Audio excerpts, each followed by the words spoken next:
Fitness camp, skill camp যতগুলাতে আমাকে call করেছিল, চেষ্টা করছে নিজে সেরা দেওয়ার।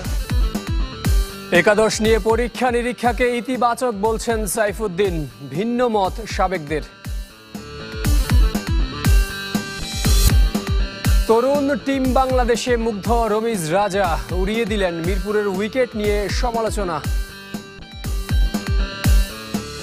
হঠাৎ লিটন দাসের ফোন, এরপর জাতীয় দলে ফেরার স্বপ্ন দেখতে শুরু করেছিলেন সাইফুদ্দিন। শ্রীলঙ্কার পর পাকিস্তান সিরিজ, যেখানে একাদশের সুযোগ পেয়েছেন, গুরুত্ব বুঝিয়েছেন নিজের বোলিং অলরাউন্ডারের। পাকিস্তানকে হোয়াইট ওয়াশ করতে না পারার আক্ষেপ আছে তার মনে। একাদশ নিয়ে টিম ম্যানেজমেন্টের পরীক্ষা নিরীক্ষা সাইফুদ্দিনের দৃষ্টিতে ইতিবাচক। অলস সকাল, নেই ক্লান্তি, মনে প্রশান্তি নিয়ে বাড়ি ফেরার তারা ক্রিকেটারদের। শ্রীলঙ্কার পর পাকিস্তান সিরিজ, মাস দেড়েকের ব্যস্ততা শেষে টিম হোটেল ছেড়েছেন। পাকিস্তান হোয়াইট ওয়াশ হলে জয়ের আনন্দ বেড়ে যেত কয়েক গুণ, সে আক্ষেপ ক্রিকেটারদের মনে। প্রত্যেকটা ম্যাচে জেতার জন্য খেলি, কালকে ম্যাচও আমরা সেমভাবে নিয়েছিলাম। যেহেতু লঙ্কা সফর দিয়ে নাইম শেখের সাথে সাইফুদ্দিনের প্রত্যাবর্তন হয়েছিল জাতীয় দলে। নাইম নিজেকে মেলে ধরতে না পারলেও নিজের গুরুত্ব কিছুটা হলেও বুঝিয়েছেন সাইফুদ্দিন। 2 সিরিজে খেলেছেন 3 ম্যাচ, বল হাতে 4 উইকেট আর 2বার ব্যাট করার সুযোগ পেয়ে অপরাজিত। ফেরার সুযোগ করে দেয় অধিনায়ক লিটন দাসকে ধন্যবাদ জানিয়েছেন এ বোলিং অলরাউন্ডার। থ্যাঙ্কস দিতে হয় লিটন দাসকে, তো উনি আমার উপর ট্রাস্ট রেখেছে। উনি আমাকে সাডেনলি একদিন কল করে বলছে রেডি থাক, যে কোনো মতো কল আসতে পারে। বিসিবি যতগুলো camp, fitness camp, skill camp যতগুলাতে আমাকে কল করেছিল, চেষ্টা করছে নিজে সেরা দেওয়ার। শ্রীলঙ্কা ও পাকিস্তান সিরিজে একাদশ নিয়ে পরীক্ষা নিরীক্ষা করেছে টিম ম্যানেজমেন্ট। এ নিয়ে সমালোচনা শুনতে হয়েছে কম বেশি। সামনে এশিয়া কাপ 26-এর শুরুতে অপেক্ষা করছে টি-20-র বৈশ্বিক আসর। বড় টুর্নামেন্টের আগে টিম ম্যানেজমেন্টের এমন সিদ্ধান্ত ইতিবাচক হিসেবে দেখছেন। ক্রিকেটে বড় বড় টিমগুলোর রোটেশন পলিসিটা খুব ইম্পর্টেন্ট। আপনার একটা ইম্পর্টেন্ট প্লেয়ার যদি টানা খেলতে থাকে, তার যদি সাডেন টাইম একটা ইনজুরি চলে আসে, তো তখন টিমেরও লস, আর বেঞ্চে যে বসে আছে সেও যদি অনেকদিন ম্যাচ না খেলে, ইন্টারন্যাশনাল ম্যাচ, সে হঠাৎ করে বড় ইভেন্টে বড় ম্যাচ খেলতে তার জন্য একটু সমস্যা হতে পারে। মিরপুরের উইকেট নিয়ে প্রশ্ন তুলেছেন অনেকে, ওসবের জবাব দিয়েছেন বাংলাদেশ অলরাউন্ডার। প্রত্যেকটা দেশে একটা দুটা টার্নিং স্লো উইকেট থাকে, সেটা প্রেমাদাসা যেন আমরা ফাইনাল ম্যাচটা খেলেছিলাম ওইখানে ছিল। আমরা গত বিশ্বকাপে ইউএসএতে দেখেছি, ওইখানেও 120 উইনিং স্কোর। কয়েকটা দিন পরিবারের সঙ্গে সময় কাটিয়ে ব্যক্তিগত অনুশীলন শুরু করবেন সাইফুদ্দিন। একাদশে অতিরিক্ত পরিবর্তনের কারণে শেষ টি-20-তে হেরেছে বাংলাদেশ, মনে করেন সাবেক অধিনায়ক খালেদ মাসুদ পাইলট। পরামর্শ দিয়েছেন এশিয়া কাপের আগে দেশের বাইরে সিরিজ খেলার। এদিকে শেষ ম্যাচ হারলেও ব্যাক টু ব্যাক সিরিজ জয়ে সন্তুষ্ট আরেক সাবেক অধিনায়ক হাবিবুল বাশার। সিরিজ নিশ্চিতের পর শেষ ম্যাচের একাদশে 5 পরিবর্তন। টিম ম্যানেজমেন্টের লক্ষ্য সাইড বেঞ্চের শক্তি পরখ করে দেখা। তাতেই ম্যাচ হয়েছে এক পেশে। বড় ব্যবধানে হার বাংলাদেশের, হাতছাড়া হয়ে যায় হোয়াইট ওয়াশের সুযোগ। একাদশে অতিরিক্ত পরিবর্তনকে ইতিবাচকভাবে নেননি সাবেক অধিনায়ক খালেদ মাসুদ পাইলট। পরীক্ষাটা একটু বেশি হয়ে গেছে, এতজন প্লেয়ার চেঞ্জ করাটা। আমরা কিন্তু এখনো ইন্ডিয়ান টিম হতে পারি নাই বা অস্ট্রেলিয়ান হতে পারি নাই যে না, আমাদের বেঞ্চে অনেক ভালো ভালো প্লেয়ার বসে আছে, তাদেরকে দিয়ে আমরা খেলিয়ে রেডি করে রাখবো। শ্রীলঙ্কার পর পাকিস্তান, ব্যাক টু ব্যাক টি-20 সিরিজ জয়, তাও প্রথমবার। তাই পাকিস্তানের বিপক্ষে শেষ ম্যাচের হারকে গুরুত্ব দিতে চান না হাবিবুল বাশার। খুব important, Bangladesh back to back 2টি টি-20 সিরিজ জিতেছে এবং 2টি কিন্তু টপ টিম। শ্রীলঙ্কা এবং পাকিস্তান র্যাঙ্কিংয়ে কিন্তু আমাদের থেকে অনেক এগিয়ে। সেই 2টি দলকে বাংলাদেশ সিরিজ হারিয়েছে ব্যাক টু ব্যাক, এমন এই জন্য বাংলাদেশ টিম অনেক ক্রেডিট দাবি করে। আর কালকের ম্যাচটি just happen, it can happen to any teams. Asia কাপের আগে পূর্ব নির্ধারিত কোনো সিরিজ নেই বাংলাদেশের।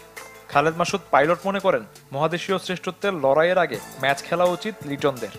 বাংলাদেশের উচিত হবে এই আপনি এশিয়া কাপের আগে বাইরে কোথাও একটা ভালো জায়গায়, ফ্রেশ জায়গায় ভালো টিমের সাথে খেলা যায় কিনা, এটা আমি বলবো যে মানে টুর্নামেন্ট বা সিরিজ খেলা যায় কিনা। লাইক অনেক টিম আছে না যারা হয়তো ওই সময়টা ফ্রি আছে, তাহলে হবে কি আপনি একটা ভালো উইকেটে খেললে এশিয়া কাপের জন্য আপনার ভালো প্রিপারেশন হবে। তবে শেষ পর্যন্ত কোনো দ্বিপাক্ষিক সিরিজ আয়োজন করতে না পারলে দেশে এশিয়া কাপের প্রস্তুতি নিতে হবে টাইগারদের। বাংলাদেশের তরুণ ক্রিকেটারদের ভয় ডরহীন খেলায় মুগ্ধ রমিজ রাজা। অভিজ্ঞদের মিশেলে বিশ্বকাপের জন্য ভালো দল গড়ে উঠবে বলেও বিশ্বাস পাকিস্তানের সাবেক ক্রিকেটারের। ভারত পাকিস্তানের মধ্যে ক্রিকেট বলতে আর কিচ্ছু নেই বলে আক্ষেপ রমিজ রাজার। বাংলাদেশের এই দলটা সাকিব তামিমের ছায়া থেকে বের হয়ে এসেছে। লিটন মুস্তাফিজরা এখন বেশ অভিজ্ঞ, সাথে তানজিদ তামিম, পারভেজ ইমন, তানজিম সাকিবের মতো তরুণ ক্রিকেটার। টি-20তে একটা ভালো দল হয়ে ওঠার দারুণ সম্ভাবনা দেখেন পাকিস্তানের সাবেক ক্রিকেটার ও ধারাভাষ্যকার রমিজ রাজা। You've got a lovely unit of new players, mostly the under-19 players. বাংলাদেশের এই দলটাতে অনেক তরুণ ক্রিকেটার রয়েছে, বেশিরভাগই যুব দল থেকে এসেছে। ওরা ভয় ডরহীন ক্রিকেট খেলে। টি-20তে অভিজ্ঞতার পাশাপাশি ভয় ডরহীন ক্রিকেট খেলাটা জরুরি। ওরাই বাংলাদেশকে সামনে এগিয়ে নেবে। A bit of experience and you involve a bit of youth also. মিরপুরের উইকেট এশিয়া কাপ ও বিশ্বকাপের প্রস্তুতির জন্য আদর্শ নয় বলে দাবি পাকিস্তানের কোচ ও অধিনায়কের। একমত নন রমিজ রাজা। পেশাদার ক্রিকেটার হিসেবে এই ধরনের অভিযোগের কোনো সুযোগ নেই। So as a professional side, I think you can't play pitch. You've got to play the bowling. And Asia cup আর টি-20 বিশ্বকাপের জন্য এই উইকেট আদর্শ কিনা তা বলতে পারবো না। যখন আমরা ক্রিকেট খেলতাম তখন এত কিছু ভাবতাম না। আপনাকে সব ধরনের উইকেটের সাথে মানিয়ে নিতে হবে, সব কন্ডিশনে খেলার প্রস্তুতি নিতে হবে। I think this pitch has certainly become a batting surface. Asia cup আর বিশ্বকাপ করা নাড়লেই আলোচনায় থাকে ভারত পাকিস্তান দ্বৈরথ।